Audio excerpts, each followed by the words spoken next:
यानी कि religious reform. हम बार बार अपन बात करते चले आ रहे हैं, जो मध्यकालीन समाज यानी जो मेडिवल सोसाइटी थी यूरोप के इतिहास में, इन हिस्ट्री ऑफ यूरोप, समझ गए, उसकी बात कर रही हूँ। वो कैसी थी? भारत की बात नहीं कर रहे हैं अपन, है ना, इंडिया की। धर्म पर केंद्रित थी, यानी धर्म धर्म से जुड़ी हुई थी उस समय की यूरोप की जो सोसाइटी। साइंस वाला कोई बात ही नहीं थी। और इनका जो हेड था पोप, वास्तव में मैंने बताया था ना कि चर्च का बहुत वो रोल चल रहा था। तो ये इस सब के खिलाफ एक मोरल रिवोल्ट था, धर्म सुधार यानी नैतिक विद्रोह था।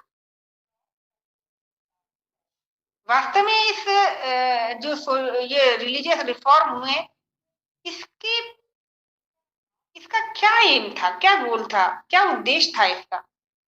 ताकि ईसाइयों का जो जीवन है, स्पिरिचुअल लाइफ जो है, आध्यात्मिक जीवन है, वो डेवलप हो।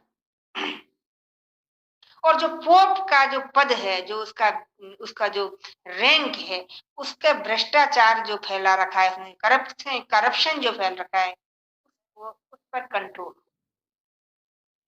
क्योंकि सब कुछ धर्म से जुड़ा हुआ था। धर्म, इस वक्त मैंने बताया था कि चर्च का क्या हाल चल रहा था। अब इससे पहले आप देखें कि यूरोप में मिडाइवल पीरियड से तक, जब तक पुनर्जागरण वगैरह हम 14th सेंचुरी से मानते हैं रिनेसांस, तो क्या स्थिति थी वहां की चर्च की? कंडीशन कैसा था भी चर्च में? देखो, समझना इस चीज को थोड़ा ध्यान से। पोप कौन है? पूरी क्रिश्चियन कम्युनिटी या क्रिश्चियनिटी का हेड, यानी सबसे बड़ा धर्माधिकारी। आज भी है, वेटिकन सिटी में रहता है पोप, हम जानते हैं पोप रहते हैं इनके। अब कौन से नंबर के मुझे पता नहीं। पोप के बाद जो दूसरा रैंक है वो है कार्डिनाल। कार्डिनाल एक्चुअली में ये कौन है? अलग अलग राज्यों के प्रीस्ट होते थे, पुरोहित टाइप के, और यही वास्तव में पोप को इलेक्ट करते थे। फिर से सुनेंगे। सबसे जैसे अपन पढ़ते हैं ना, राजा, फिर मंत्री या बादशाह, वजीर, तो ऐसा तो नहीं है, लेकिन चर्च की कंडीशन में पढ़ेंगे, चर्च के उसमें पढ़ेंगे तो समझेंगे। सबसे बड़ा अधिकारी कौन है? पोप। उसके बाद कौन है? कार्डिनल, यानी अलग अलग स्टेट के प्रीस्ट, पुरोहित।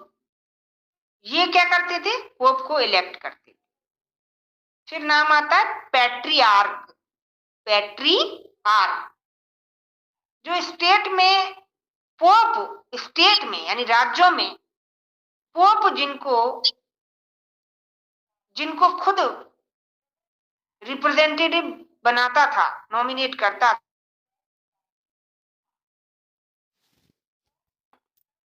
इसके बाद नाम आता है आर्क बिशप, यानी जो छोटे छोटे स्टेट हैं वहां के धर्म अधिकारी। उसके बाद है बिशप। तो स्टेट के बाद आ जाता है टाउन, यानी कस्बे, कस्बे के धर्म अधिकारी। रैंक बदलता चला गया ना। फिर आ जाता है पादरी यानी फादर। ये गांव के होते थे, गांव के चर्च के। भाई जैसे भाई आप ये मान के चलते हो कि अपने आप गांव में भी, शहरों में भी, प्रांतों में बड़े बड़े मंदिर होते हैं हिंदू धर्म में, तो क्रिश्चियन, भाई यूरोप में तो जनरली ज्यादातर क्रिश्चियनिटी थी, क्रिश्चियन धर्म ही था। तो सबसे बड़ा अधिकारी कौन हुआ इनका? पोप। पोप के बाद अगर दूसरा नाम आता है तो वो था कार्डिनल, यानी बड़े बड़े जो अलग अलग स्टेट थे उनके प्रीस्ट, जो कि पोप को इलेक्ट करते थे यानी चुनती थी। उसके बाद नाम आता है पैट्रियार्क। क्या नाम आता है? पैट्रियार्क। पैट्रियार्क कौन है? स्टेट में पोप के द्वारा इलेक्ट किए गए रिप्रेजेंटेटिव। फिर आता है आर्क बिशप, यानी स्टेट के जो रिलीजियस ऑफिसर है, धर्म अधिकारी है। बिशप आता है उसके बाद, आर्क बिशप बड़ा, उसके बाद बिशप। वो कौन के हो गए? टाउन के धर्म अधिकारी। फिर आता है पादरी यानी फादर। वो कौन हो गए? गांव के। भाई टाउन के बाद, कस्बे के बाद क्या होता है? गांव, विलेज। विलेज के चर्च के रिप्रेजेंटेटिव। तो ये एक आप समझ में आए क्या चीज है? आप कह सकते हो मतलब रैंक है। अब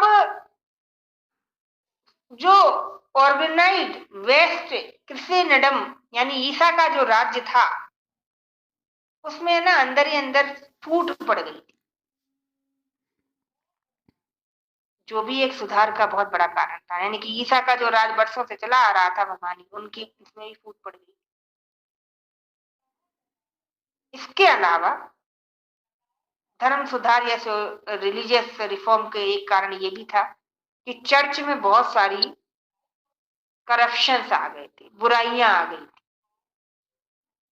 जो कि 15 टू 16 यानी 15वीं और 16वीं सदी में जो पैदा हुई।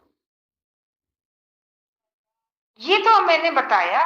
अब मोटे तौर पे मैं बात करूं समझने के लिए, तो धर्म सुधार वाकई में क्या है?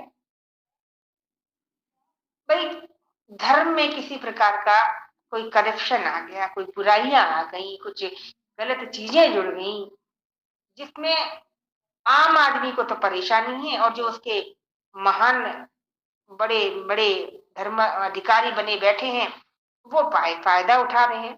तो इस कंडीशन में जो सुधार हुआ, जो रिफॉर्म था, वो था धर्म। समझे आप लोग? तो ये वो समय था जबकि यूरोपीय इतिहास का मेडिवल सोसाइटी, मिडाइवल पीरियड था। मध्यकालीन समाज तो वहां का भी बड़ा मतलब कह सकते हो बैकवर्ड टाइप का ही था, और सब कुछ चर्च पर ही, चर्च बेस्ड ही था, और चर्च में जबरदस्त करप्शन था। इन सब चीजों को दूर करने के लिए जो रिफॉर्म हुए उसको धर्म सुधार कहा गया। रिफॉर्म ही सुधार। अच्छा, अभी जो मैं तुम्हें बता रही थी पोप वगैरह, वो क्या था कि सुधार से पहले चर्च और पोप जो है उनकी कंडीशन यानी स्थिति, हमने देखा कि पोप जो है वो चर्च के सबसे बड़े अधिकारी है। पोप के बाद क्या नाम लिया? कार्डिनल। कार्डिनल के बाद पैट्रियार्क, पैट्रियार्क के बाद आर्क बिशप, आर्क बिशप के बाद बिशप, और बिशप के बाद फादर या पादरी। ये अपन उसको देखते हैं अधिकारियों को, धर्माधिकारियों। और इस ईसा के राज में कुछ ना कुछ ऐसी गड़बड़ें हो गई थी, बुराइयां आ गई थी, चर्च में भी करप्शन आ गए थे। इन सब को दूर करने के लिए जो सुधार हुए, रिफॉर्म हुए, उनको हमने धर्म सुधार से संबंधित। बोलो निदेश, क्या कह रहे, क्या थे? पुनर्जागरण। सबसे पहला कारण क्या है? पुनर्जागरण यानी रिनेसा। कैसे भाई? पुनर्जागरण यानी रिनेसा में आपने देखा था कि नहीं, कितने सारे नए थॉट्स आए थे, विज्ञान का इंपोर्टेंस बढ़ गई थी, सब कुछ बढ़ गया था। तो वहां ये पुराने दकियानुसी बैकवर्ड थिंकिंग को कहाँ टिकने वाली थी उसके सामने? ह्यूमैनिटी यानी मानववाद, न्यू लिटरेचर, नया साहित्य, साइंस, चर्च के खिलाफ नई सोच, ये सब था पुनर्जागरण में। अपने आप ही पुनर्जागरण एक महत्वपूर्ण कॉज बन गया, कारण बन गया। दूसरा क्या था? आर्थिक परिवर्तन यानी इकोनॉमिक चेंजेस। कैसे? जो ट्रेड और कॉमर्स यानी व्यापार और वाणिज्य का जो डेवलपमेंट हुआ, जो विकास हुआ, उससे क्या हुआ? नए वर्ग का राइजिंग हुआ, उदय हुआ, और उसका और विकास, उसके विकास से धर्म सुधार का एक कारण बना। इसके अलावा तीसरा बताओ, तीसरा अभी बताओ, मैंने वैज्ञानिक प्रगति, साइंस में जो प्रोग्रेस हुई। तो जब साइंस में प्रगति होगी तो जो रूढ़िवादी बैकवर्ड दकियानुसी जो विचार होंगे उनको तो साइंस के सामने, साइंस तो तर्क पर आधारित है, साइंस तो प्रयोग पर आधारित है, प्रैक्टिकल महत्वपूर्ण है इसमें। तो ऐसे जो पुराने जो ओल्ड ट्रेडिशनल चल रहे हैं वो कहाँ टिक पाते। फिर है शिक्षा, एजुकेशन। पुनर्जागरण से पहले कैसी शिक्षा थी? धर्म से जुड़ी हुई। अब तो नई शिक्षा आ गई थी, नई एजुकेशन आ गई थी, सेकुलर सिलेबस आ चुके थे, छापा खाना, प्रेस और नए नए एजुकेशन सेंटर बन गए थे। ये भी एक महत्वपूर्ण कारण था। इसके अलावा चर्च के खुद के दोष। धर्माधिकारी जो थे, चर्च के अधिकारी, जो ऑफिसर थे चर्च के, वो बिल्कुल भ्रष्ट थे, करप्ट थे। कोई भी लॉ एंड ऑर्डर, कानून व्यवस्था उन पर लागू ही नहीं होती थी। इंटरडिक्ट एक नाम है, सुनेंगे ध्यान से, इंटरडिक्ट यानी ऐसा राज्य जिसको चर्च ने बैंड कर दिया है, प्रतिबंधित कर दिया है, और उसमें जन्म से लेके, यानी बर्थ से लेके मैरिज तक के सारे संस्कार जो होते हैं उन पर रोक लगा। और एक्स कम्युनिकेशन का मतलब क्या होता है? किसी भी राजा को, मान लो कोई भी, भाई उस समय तो राजा वाजा का ही था, लोकतंत्र डेमोक्रेसी वाली बात तो कहीं थी, तो चर्च द्वारा किसी भी राजा को रिलीजन और रैंक से हटा दिया जाए, इसका विशेष अधिकार था चर्च को, मतलब हटा सकता था। इंटरडिक्ट का मतलब क्या है? कि किसी भी राज्य के जन्म से लेके विवाह तक के संस्कारों पर चर्च रोक लगा सकता था, बर्थ से लेके मैरिज तक के जो भी संस्कार है। और एक्स कम्युनिकेशन क्या था? कि चर्च चर्च किसी भी राजा को धर्म से और उसके पद से हटा सकता था, एक्स कम्युनिकेशन। तो आप इतने में आपको समझ में आना चाहिए कि चर्च का कितना ज्यादा एक तरह से प्रभाव था। इसकी वजह से क्या था कि राजा और प्रजा, इन दोनों चीजों की वजह से बड़े डरे रहते थे, जिससे धर्म सुधार का एक कारण ये भी बन गया। अब पॉलिटिकल कॉज देखें तो राज्य पर जब पोप का नियंत्रण, पोप समझना धर्म अधिकारी सबसे बड़ा, राज्य पर जब पोप का कंट्रोल था, और पोप क्या कर रहा था कि जो भी इसको पावर्स मिली थी उनको मिसयूज कर रहा था, यानी दुरुपयोग कर रहा था। और जो जनता थी उसको दोहरी डबल सिस्टम से जूझना पड़ रहा था, और वो उससे दुखी हो रही थी, एक राजा और एक पोप। राजा की भी राज्य था तो पोप अपना अपना चला रहा था। तो ऐसे में क्या हुआ? नेशनल फीलिंग जागी, राष्ट्रीय भावना जागी, मानववाद का उदय। कैसे? मानव को इंपॉर्टेंस दी जाती, मनुष्य का जीवन इंपॉर्टेंट माना गया। इसके अलावा बौद्धिक, यानी कि अभी इस समय में कई समाज में पढ़े लिखे बुद्धिजीवी लोग होते हैं ना, बड़े एजुकेटेड लोग, उन्होंने चर्च के करप्शन, उसके खिलाफ एक तरह से अपनी अपनी रचनाओं के माध्यम से इसका विरोध किया। कई ऐसे थिंकर आए जो रिफॉर्म करना चाहते थे, सुधार करना चाहते थे। चर्च की संपत्ति जो है, प्रॉपर्टीज पर उन्होंने अटैक किया। मतलब ऐसे नहीं कि कोई भाले, मतलब अपने अपने लेखों के माध्यम से, राइटिंग्स के माध्यम से। और बाइबल को ही कहा कि यही बाइबल की सही बात, मतलब सही रूप में प्रस्तुत किया बाइबल को। बाइबल क्या है? होली बुक है क्रिश्चियंस की। एक बहुत इंपॉर्टेंट है, ये आपका क्वेश्चन बनता भी है शॉर्ट में। इसका नाम है क्षमा, माफ कर देना जिसको कहते हैं, उनके लेटर्स की बिक्री। क्या हुआ कि पोप लियो जो थे, जो 10वें नंबर के थे, उसने क्या किया कि पैसा पाने के लिए एक नई प्रोसेस निकाली, कि एक ऐसे लेटर्स को बेचना शुरू करने का काम किया, और कहला दिया कि जो भी इनको खरीदेगा वो भैया पापों से मुक्त हो जाएगा।